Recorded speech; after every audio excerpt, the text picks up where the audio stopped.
So I'm here with Vickie Spence, the Executive Director of United Way Gordon County, and I'm so excited, Vickie, that you've allowed time in your schedule to come and visit with us today. Well, I'm always glad to be here. I appreciate being asked. Yeah, absolutely. Like I said, the one thing I probably can do is talk, so this is probably not as difficult as maybe I hope it will not be. Oh, you can do more than talk. So I don't know a lot about you other than United Way and Georgia football. Oh, well, that's two good things. That's two good things, right? Tell me more. Tell me about your family. Okay, we moved to Calhoun in 1974.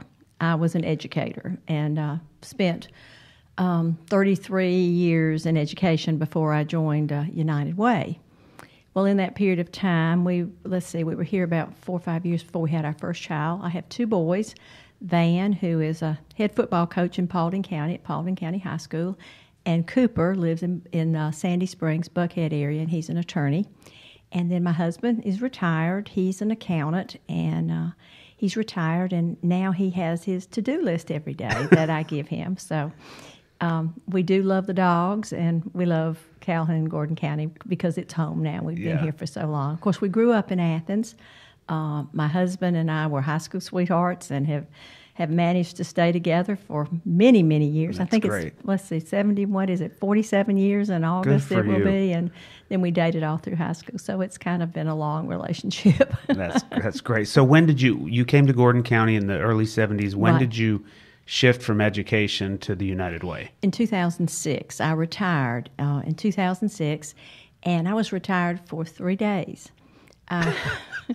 I think I retired on like August 31st, and it was Labor Day, and I started on the Tuesday after that. Oh, my goodness. And it's just been a labor of love ever since I started. There were some pretty hairy times initially. You know, we had gone through like 5 directors in a period of about 3 years, and that's really difficult for a nonprofit. So we had to kind of regain our I don't know, what is it? Our momentum and our fact that we're here, we're going to stay here, and, you know, we're all a part of Gordon County. So we had to build on that. It took several years to kind of, you know, steady the boat. Just like anything, it takes you 2 or 3 years to figure out what in the heck you're doing. Oh, yeah, right. And so the community has been very, very good to us. I've just been amazed at the kindness that has been shown and the support for United Way. It's been really, really an exciting time. Oh, that's wonderful. Go and grab a drink. Oh, yeah, thank you.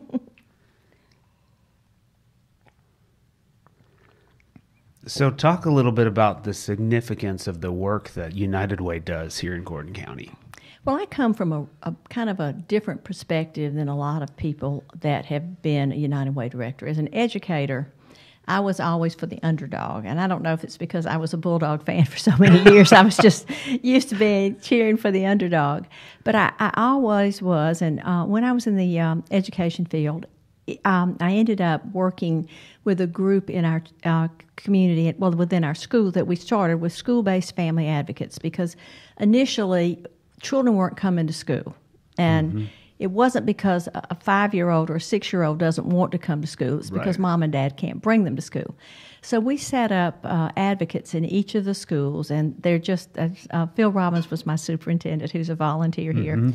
It's kind of the idea. These are really hardworking, good-hearted people that serve sort of as a mini social worker. Okay. And so what happened was we started training them on what was available in the community to help these people, because a lot of kids were not at school because they had no way to get there. There was no gas in the car. They couldn't pay their power bills, or they were sick and couldn't get to the doctor, different things like that. So I became fairly aware of what was available in the community and why we needed these people. So I guess, you know, I'm a diehard screaming person for children, and so that's one of the reasons that I came into United Way. And I'd also served on the board for several years. But go back to your question. So how many agencies are there? There are 18 agencies. It varies from year to year depending on who applies. And they offer services to primarily children, with the exception of the George Chambers Resource Center, which is an agency for developmentally disabled adults. The other 17 are in some way touching children in our community. We also deal with, the family problems, the disabled, and then, of course, taking care of families that need some financial stability. So really and truly, it's education, family stability, and health are really kind of the goals of United Way Worldwide, which is our parent organization, but also kind of the base of why we do what we do. Now, we were talking not long ago about some of the situations that you encounter on a day-by-day basis.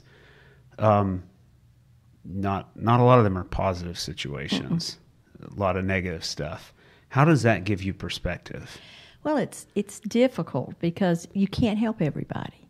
There are certain people that know how to use the system, and those people are not the people that we can help on a regular basis. Now, there are some people that no matter what, we're going to have to help them. They're a special breed, and we know that. But they're people who, the ones that really are just, amazing to me are the ones that call for the very first time and say, I don't even know where to start. And we saw this over and over again during the recession. These people had never asked for any kind of assistance in their lives. They never knew how to go anywhere and get any help. So we try to assist them. A lot of people, I've said before, think that we have a big pot of money in the United Way office and you just call and we'll give you money. That's not how it works. Our agencies have the money. They're the ones that are doing the direct service out there. So we will refer people if they need a power bill or they need rent or medication. I guess really the most challenging ones are the ones who have illness-related problems, and they're trying to figure out how they're going to make the house payment and pay for their medicines and go to the doctor because they can't work. Those are my most challenging people. So we try to work with them and look for different ways that we can offer assistance, because we can't take on a cancer patient and say we're going to pay their medical bills. Right. That's impossible. But we can possibly send them to an agency that can help them pay their rent or pay their utility bill or help with medication. So those are without a doubt the most challenging. Where children are involved, it's heart-wrenching, every day you think, well, I'm not going to be surprised with what happens. And just like in this hospital, you're not going to be surprised, but every day you are, because a new challenging issue is brought to your attention. And I don't see the bulk of them. Our agencies like the Voluntary Action Center, our Prevent Child Abuse, our domestic violence outreach, those are where the rubber meets the road, because they're dealing with situations that we cannot imagine. And it's just, it's humbling to be able to help someone. And our faith community in this county is very, very helpful. There are a lot of churches that have benevolence programs, and so oftentimes when all of our resources are tapped, we'll say, we'll never say call a particular church, because first of all, they'd kill us. Sure, and right. And secondly, we want the people to call their church first, and then maybe be referred or something like that. But there's a lot of help in this community. Does it ever cross your mind that, each one of us, you, me, we're one step away from needing that service? You're exactly right. And, the living for the now that we have really concerns me, because some of the saddest cases I have are ladies who are now widows. Their husband has taken care of them for life. He's gone. They're living on maybe $500 or $600 of Social Security. And because your food stamps are related to your Social Security amount, they may be getting $12 or $15 a month in food stamps. So it's important that we have places like the VAX Community Kitchen. They can go every day and get a hot meal at lunch every Monday through Friday. Or they can get a box of food. And then they can go on to the different food banks that are in the community, because we have lots of food banks, and they are willing to share what they have. So those are the heart-wrenching ones because of the love of the husband, he's almost handicapped his wife because they just don't know what to do. And a lot of them, I look at them, and they're younger than I am. I'm thinking, oh, my goodness gracious, what can we do? But it could be us. I think I was reading, we're all one or two paychecks away from being in that situation. Like I said before, we saw it clearly during the recession. These people had nothing when the recession hit. By the time it was over, I mean, when it hit, they were in great shape, and then everything was gone. So we saw that. Well, you guys are definitely filling a great need for sure. Well, there's so many needs. I mean, really and truly, we're just a drop in the bucket of what really needs to happen because I often say this, and I say it in my Sunday school class all the time, people like you and people like me have the ability that a lot of the people in this community do not have, and it doesn't cost us a dime. We can pick up the phone and we can help that person solve their problem. Mm-hmm. Because some of the issues that they deal with, and especially, they'll become very, very frustrated because people aren't nice to them. I mean, we can at least be positive and nice to them. Absolutely. I mean, I oftentimes say, I have nothing. I'm sorry I couldn't help you monetarily, but I hope you understand. I'm trying to refer you, and I'm trying to be nice and all. But a lot of times these people get so frustrated because they're not treated well, and they think the system is against them. So we've got the potential of picking up the phone and calling and maybe helping somebody get a gas card, right. or calling your church and saying, I've got this person and they really need something. Can we find something in our church or in our club that can help? And so that's what we can do as individuals, and I think people need to do that. And a lot of times, I think people are afraid that they'll get involved, and they don't want to. And I have to, because I want to help everybody. I can end up being really worn out all the time, and you've got to separate that. But there are so many people in this community that are willing to help and do good things. There really are. You mentioned that you said people are afraid to get involved.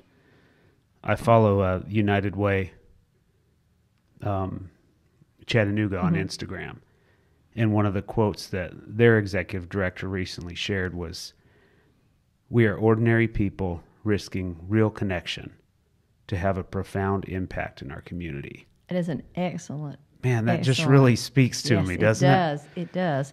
Well, you need to follow our Instagram, too. I do. I will. Well, Ashley does. Ashley, our girl that I work with that does our communications, we're starting, because I am not what you would say a spring chicken, I had to bring a millennial in to help us get in the real world now. Oh, you can run circles around everybody. No, I can't. So, talk a little bit about community wholeness. We talk about that from the perspective of the hospital. Mm-hmm.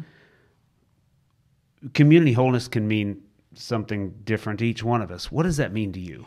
Well, it means that we all work together. That's the first thing. And one of the things that's happened over the years is we used to be territorial. Nonprofits were notorious for, this is my little bailiwick and you can't get in it.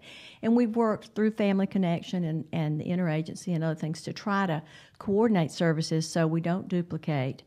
And so that's been good. But I remember I was at a meeting with Bob Shaw. And, of course, that's a pretty smart man there. Mm-hmm. He really is. And he was saying to people, why would you live in a community that didn't have good schools, good hospital, lots of churches? Why would you not live in a community that wanted to give back? And I thought, that's really right. You want to give back. And a lot of people don't have lots of money to give back, but they've got their time. And I see the community, the Chamber of Commerce, businesses, everybody, our goal is to make this community the best place we can possibly know or have to live. But that's what community wholeness is to me. Yeah, that's a great definition. Let's talk about leadership, servant leadership in particular. How do you with the work that you do, how do you define servant leadership? You know, that one's a hard one for me. I assume, that servant leadership means that you're willing to serve, of course. I just always have been in the position that I'm never going to ask anyone to do anything that I wouldn't do. Mm-hmm. And, in an office, you've got to, I remember I thought I had really made it. I was an administrator in the school system, and I got a phone call, and I was in a terrible old building out by the fairgrounds. I was a special ed director. And somebody called me, and they called me to the phone, and they said, "What are you doing now?" I had gotten my degree. I'm a leader. I was stuffing steel wool in holes so the rats would eat it and not be there. And that made me realize, that's what you do if you're a servant leader. You got to do whatever you have to do to make sure that what you are doing is successful without hurting people. Mm-hmm. And I don't know if that's what you mean, but no, absolutely, that's a great example. You've got to do what it takes to get the job done. You have got to care. If there's not a passion with what you're doing, then why do it? Yeah. It's kind of it's like education. I love children. I wanted to teach, and after a while, you get to a point where you don't think you ought to be in the classroom anymore, and so you leave. But it's the same way. If there's not that passion for helping people, then certainly you don't need to be in a nonprofit, and you certainly don't need to be in the community asking people to support what you're doing with your time and your dollars. Yeah. So speaking of support, why are partnerships so important in a community like ours? Like we work with the hospital works with United Way. United Way works with the hospital and the school system and the industries. Why are partnerships so important? Well, I think once we understand what each other is doing, mm-hmm. it helps us understand how we act. Why is that important? I've just watched it grow. I guess the best example that I can give you from a United Way perspective, of course, is our dollars. Mm-hmm. You hate to look at dollars and cents, but unfortunately, that's what I do. When people ask me what I do, I raise money. That's what I do.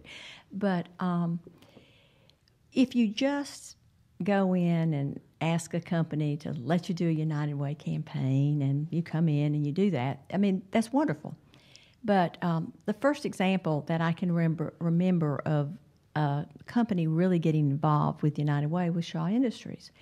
And they had a volunteer program. And so as that volunteer program grew and grew, the support for United Way grew and grew. Well, we tried to do that with other companies, and that's what's happened. Mm-hmm. The more people know about the why behind what's going on at these agencies and with the people in Gordon County, the more they're willing to help, not only with their dollars, but with their time. And I know Gordon Hospital is about to embark on a great adventure with the United Way and some other organizations in the county, and I'm really excited for you, because what will happen is all these volunteers that think they know everything there is to know about Gordon County will come back and they'll say, "I didn't know we had programs like that in the county."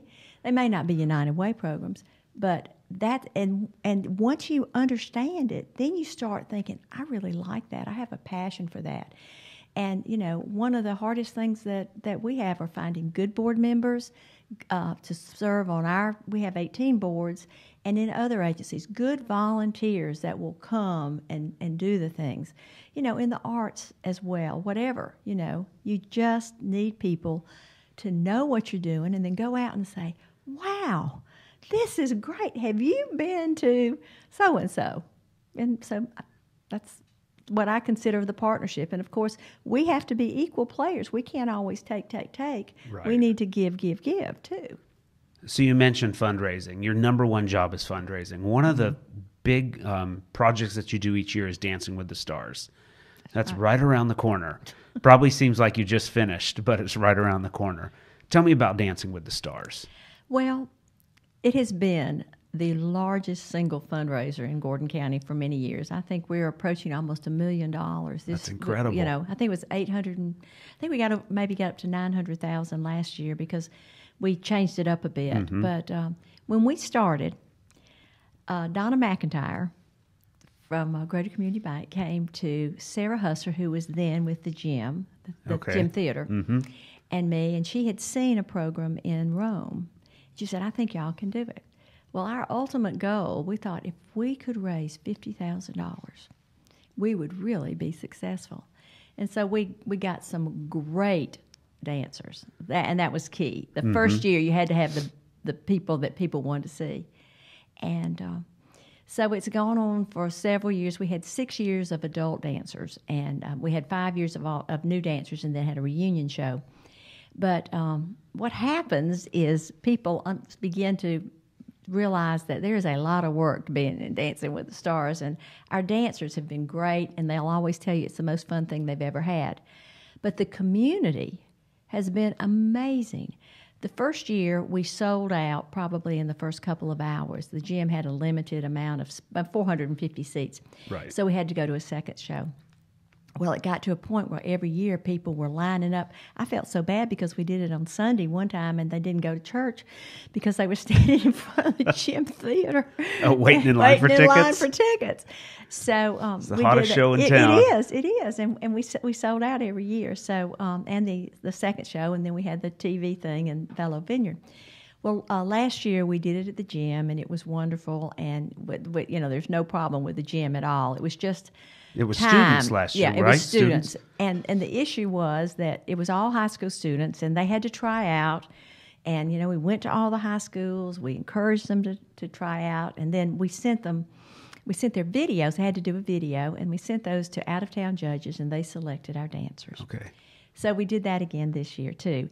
But what we ran into was because of the size of the gym theater, we had difficulty getting a ticket price low enough for high school kids. Mm-hmm.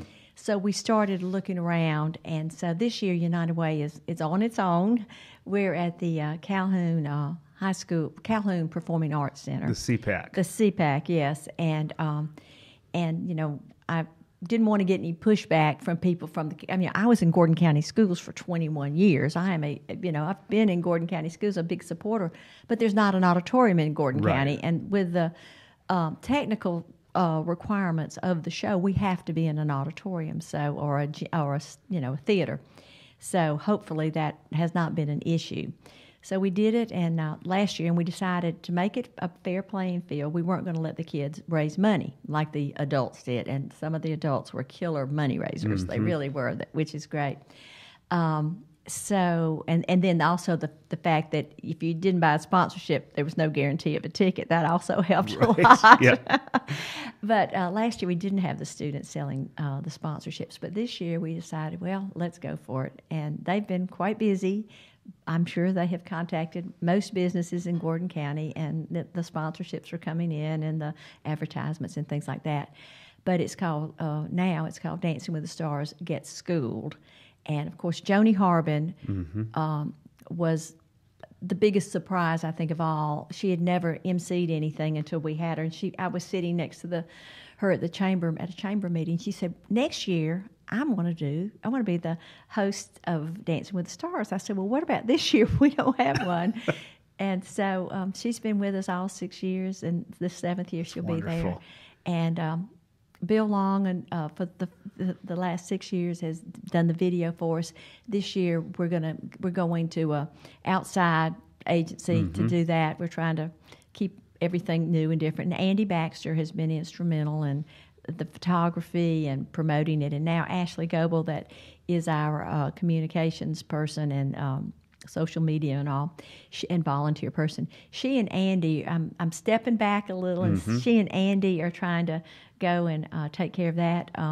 Debbie Mixon was our choreographer, because we do a group dance every year, and that's a big deal, and they have to learn the dance and all. And the last couple of years, Michelle Fricks Ward, that was a principal at Calhoun Middle mm-hmm. School, is now our choreographer. She's another one of those retired educators. But it's just a really fun event. It just has, we just can't believe it. And It's been tremendous to see It the has. community rally It around has. that event. It has. So The last thing I want to ask you is, when you think about the word legacy, and you think of yourself with that word, what do you want your legacy to be? boy, that's a hard one. That's to a ask heavy me question, right here. isn't it? Yeah, you're pretty smooth here. Well, you know, I have always wanted to be in a place where I could make a difference. That has always been what I wanted to do, be it in the classroom, be it teaching Sunday school, you know, whatever. I want to feel like I'm making a difference. So I hope, you know, when I finally bite the dust, as they say, that people will realize that maybe I made a small difference.